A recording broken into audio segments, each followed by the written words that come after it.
اس کی عمر اس وقت ہوگی کوئی 23-35 برس کے لگ بھگ۔ دوسری جنگ عظیم میں برما کے محاذ پر لڑ چکا تھا۔ جنگ ختم ہو گئی اور ہزاروں فوجی بے روزگار ہو گئے۔ صادق بھی انہی میں سے ایک تھا۔ وہ اس وسیع دنیا میں بالکل تنہا تھا۔ ماں باپ عرصہ ہوا فوت ہو چکے تھے، لہٰذا نوکری سے برخاست کیے جانے پر وہ رنجیدہ نہیں ہوا، بلکہ اسے کچھ مسرت ہوئی، کیونکہ فوجی زندگی سے اب اس کی طبیعت بھی سیر ہو چکی تھی۔ اور پھر ایک روز اس کی ملاقات والد صاحب مرحوم سے ہوئی۔ ایک کو ملازم کی تلاش تھی اور دوسرے کو ملازمت کی جستجو۔ دونوں میں باہم تصفیہ ہو گیا اور صادق کو ورکشاپ میں ملازم رکھ لیا گیا۔ میری عمر اس وقت کوئی 12 برس کے لگ بھگ ہوگی۔ میں اکثر اس سے اپنی حویلی کے بزرگ کا تذکرہ کیا کرتا، مگر وہ ہمیشہ اسے مذاق میں ٹال دیتا اور میں خون کے گھونٹ پی کر رہ جاتا۔ میں نے کئی بار اس کی شکایت بھائی جان سے بھی کی کہ یہ بزرگ کا وجود تسلیم نہیں کرتا، پر بھائی جان مسکرا کر کہتے، کوئی بات نہیں، اسے بھی جلد ہی ان کی ایک جھلک نظر آ جائے گی۔ صادق ایک نظر بھائی جان پر ڈالتا اور کر کے شانے اچکاتے ہوئے اپنے کام میں مصروف ہو جاتا۔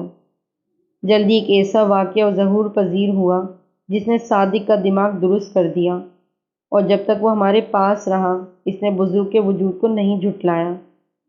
جون 1946 کی ایک گرم شام تھی۔ سورج تمام دن آگ برسانے کے بعد افق کے پردوں کی اوٹ میں روپوش ہو چکا تھا۔ سورج کے ڈوبتے ہی ہلکی ہلکی ہوا نے گرمی کی حدت کسی حد تک کم کر دی تھی۔ گھر کے تمام افراد حویلی کے صحن میں بیٹھے بجلی کے پنکھے کی ہوا سے لطف اندوز ہو رہے تھے اور مختلف موضوعات پر گفتگو ہو رہی تھی۔ وقت دھیرے دھیرے سرکتا رہا اور رات اپنی عطا گہرائیوں کے ساتھ کائنات پر جلوہ افروز ہوتی رہی۔ محلے کی مسجد سے مؤذن کی آواز بلند ہوئی اور اذان کے احترام میں ہم سب خاموش ہو گئے۔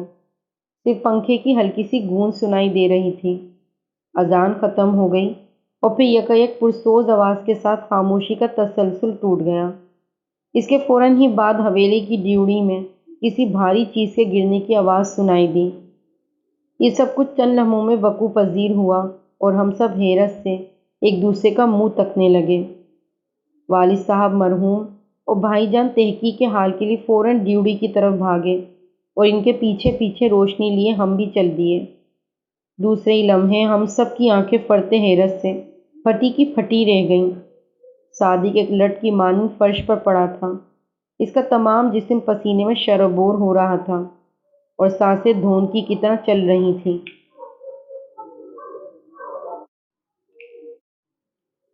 بھائی جان نے اسے پکارا مگر وہ آنکھیں موندے بے حس و حرکت پڑا رہا۔ وہ بے ہوش تھا، بس اسے دشواری سے اٹھا کر اندر لائے۔ بجلی کی روشنی میں اس کا چہرہ بالکل زرد نظر آ رہا تھا۔ اس کے چہرے پر ٹھنڈے پانی کے چھینٹے دیے گئے، ہتھیلیوں پیروں کے تلووں کی مالش کی گئی اور تقریباً 15 منٹ کی انتھک کوششوں کے بعد اس نے آنکھیں کھول دیں۔ اف! اس کی آنکھوں سے کس قدر دہشت نمایاں تھی، آج بھی جب یاد آتا ہے تو رونگٹے کھڑے ہو جاتے ہیں۔ وہ کہاں گئی؟ اس نے پھٹی پھٹی نگاہوں سے گرد و پیش کا جائزہ لیتے ہوئے کانپتی آواز میں پوچھا۔ وہ کون صادق؟ والد صاحب مرحوم نے نرم آواز میں پوچھا۔ صادق نے ایک لمحے کے لیے متوحش نگاہیں والد صاحب کے چہرے پر مرکوز کر دیں اور پھر ایک گہری سانس لیتے ہوئے کروٹ بدل لی۔ کیا بات ہوئی ہے صادق؟ تم کس کے متعلق پوچھ رہے ہو؟ اس بار بھائی جان نے اس کے قریب سرکتے ہوئے پوچھا۔ اس نے جواب نہ دیا اور اشارے سے پانی مانگا۔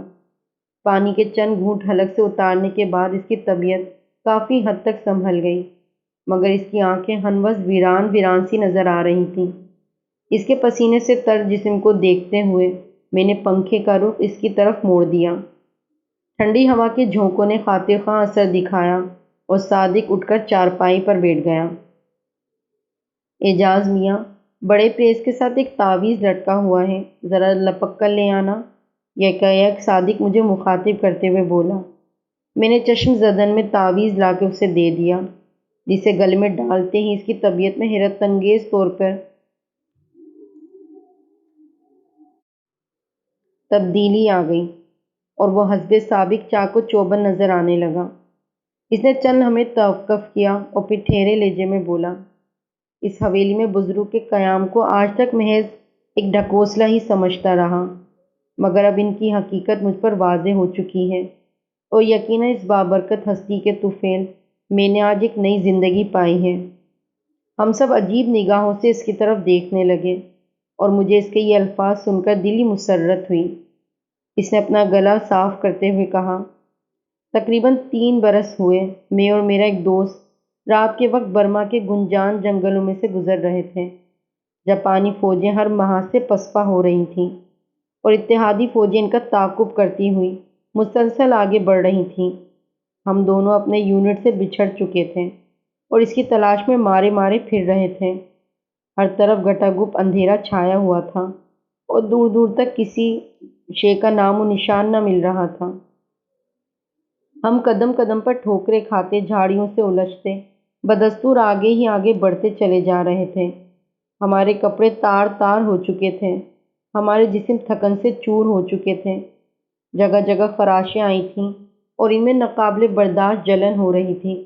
دل چاہتا تھا کہ یہیں لیٹ کر گہری نیند سو جائیں، مگر جان ہر حال میں عزیز ہوتی ہے۔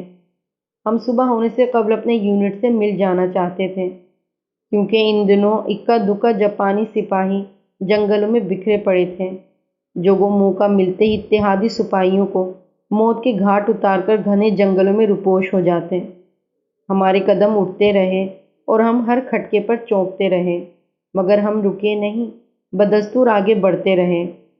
اس سنسان جنگل میں اگر پتا بھی گرتا تو دل دہل جاتا اور بے اختیار انگلی رائفل کے ٹریگر پر جا پہنچتی۔ اچانک جنگل کی خاموش فضا گھنگروں کی چھن چھن سے مرتعش ہو گئی۔ ہم دونوں کانپ اٹھے۔ ہلکی سی خنکی ہونے کے باوجود میرا تمام جسم پسینے میں شرابور ہو گیا۔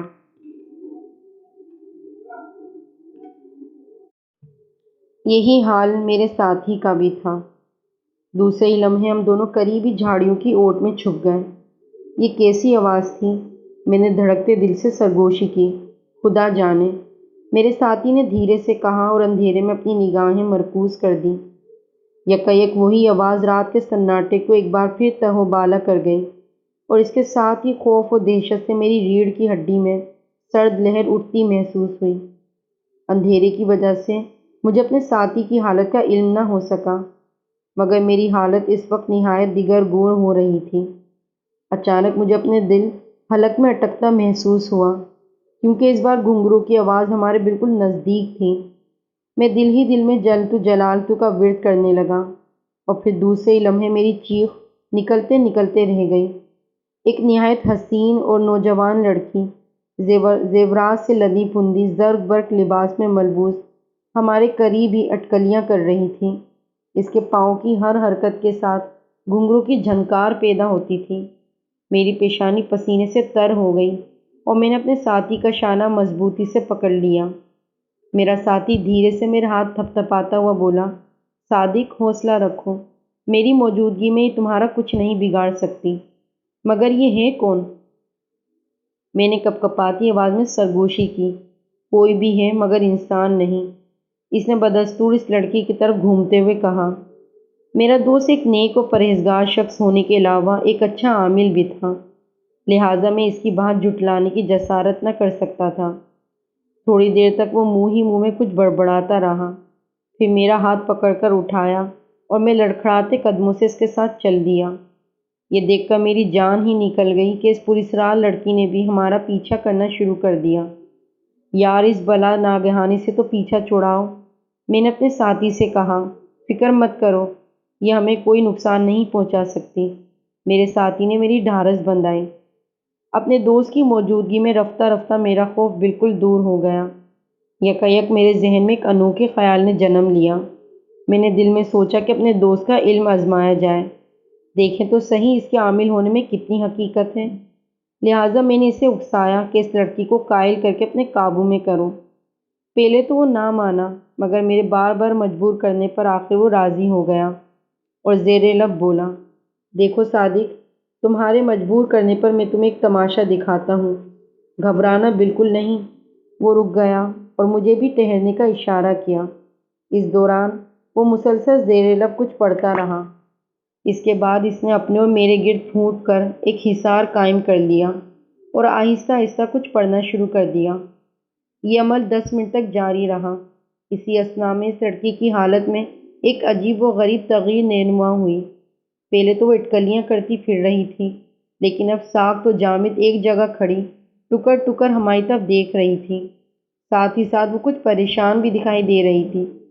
یکایک میرے ساتھی نے یکے بعد دیگرے اس کی طرف 3 پھونکیں ماری۔ تیسری پھونک کے ساتھ ہی لڑکی کی چیخیں بلند ہوئیں اور دوسرے ہی لمحے میری آنکھیں حیرت سے پھٹی کی پھٹی رہ گئیں۔ اس حسین لڑکی کی بجائے میں نے ایک نہایت مکروہ صورت عورت جنگل میں غائب ہوتے دیکھی۔ جاتے جاتے وہ مجھے دھمکی دے گئی کہ موقع پاتے ہی وہ مجھے جان سے مار دے گی۔ دھمکی سن کر میری روح فنا ہو گئی، مگر میرا دوست پھر آڑے آیا اور مجھے دلاسا دیتے ہوئے بولا، فکر نہ کرو صادق، میں تمہیں ایک تعویذ دوں گا جس کے ہوتے وہ تمہارا بال بھی باقا نہیں کر سکے گی، مگر اس کی احتیاط تم پر لازم ہوگی۔ اگر کسی وقت بھی یہ تعویذ تمہارے جسم سے الگ ہو گیا تو پھر میں تمہاری سلامتی کی ضمانت نہیں دے سکا۔ اگلی صبح یونٹ میں پہنچ کر میرے دوست نے سب سے پہلے مجھے ایک تعویذ دیا جسے آج تک میں نے اپنے جسم سے جدا نہیں کیا۔ بدقسمتی سے آج جب میں نہانے کے بعد کپڑے تبدیل کیے تو تعویذ کو پریس کے ساتھ لٹکا دیا اور کپوری دروازے والے کارخانے چلا گیا۔ مجھے بالکل یاد نہیں رہا کہ تعویذ میرے پاس نہیں تھا۔ جب میں وہاں سے لوٹا تو اندھیرا پھیل چکا تھا۔ ہلکی ہلکی ہوا چلنے سے موسم قدرے خوشگوار ہو گیا تھا۔ میں جب موری دروازے کے پاس پہنچا تو دم بھر کے لیے ہوا کا لطف لینے کو قریبی کنویں کی منڈیر سے ٹیک لگا کر بیٹھ گیا۔ نہ جانے مجھے کب نیند نے آ دبوچا اور کب تک میں وہاں سوتا رہا۔ یکایک مجھے محسوس ہوا جیسے کسی نے اٹھا کر مجھے سڑک کے درمیان پھینک دیا ہو۔ میں بڑبڑا کر اٹھ بیٹھا۔ واقعی میں سڑک پر پڑا ہوا تھا اور پھر دوسرے ہی لمحے مجھے وہی منحوس صورت نظر آئی جو اس سے بیشتر برما کے جنگلوں میں دیکھ چکا تھا۔ بے ساختہ میرا ہاتھ میری گردن پر گیا۔ میرا دل دھک سے رہ گیا۔ تعویذ غائب تھا۔ فوراً یاد آیا کہ وہ تو میں کارخانے میں ہی بھول آیا ہوں۔ دوسرے لمحے میں وہاں سے بھاگ نکلا۔ تمام راستے مجھے اپنے عقب میں قدموں کی آواز سنائی دیتی رہی۔ میں نہیں جانتا یہ فاصلہ میں نے کیسے طے کیا۔ اس شے کی دست برد سے محفوظ رہا۔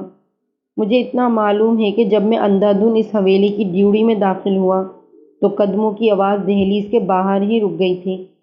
اس کے بعد مجھے اپنے ذہن تاریکیوں میں ڈوبتا ہوا محسوس ہوا۔ اب مجھے یقین ہو چکا ہے کہ واقعی اس حویلی میں کوئی بزرگ ہستی قیام پذیر ہے جن کی برکت سے وہ خبیث مخلوق دہلیز کے اندر قدم نہیں رکھ سکی۔ اتنا کہہ کر صادق خاموش ہو گیا اور ہم حیرت سے ایک دوسرے کی طرف دیکھنے لگے۔ واقعی بڑا دلچسپ اور حیرت انگیز واقعہ تھا۔ کیا آپ کو یقین ہے صادق کی داستان سچ ہوگی؟ میں نے اپنے شوہر سے پوچھا۔ اس کی حالت تو کم از کم یہی ظاہر کرتی تھی۔ دوسرے اس کا صدقے دل سے بزرگ کے وجود کو تسلیم کرنا بھی اس کی سچائی کا ضامن ہے۔ ہاں، اگر صادق زندہ ہے تو وہ خود اس واقعے کی تصدیق کر سکتا ہے۔ اور میں انجانی سی سوچوں میں ڈوبی آتش دان میں لپکتے ہوئے شعلوں کو تکنے لگی۔ اگر آپ کو میری سٹوری پسند آئی تو پلیز مجھے کمنٹس میں ضرور بتائیے گا۔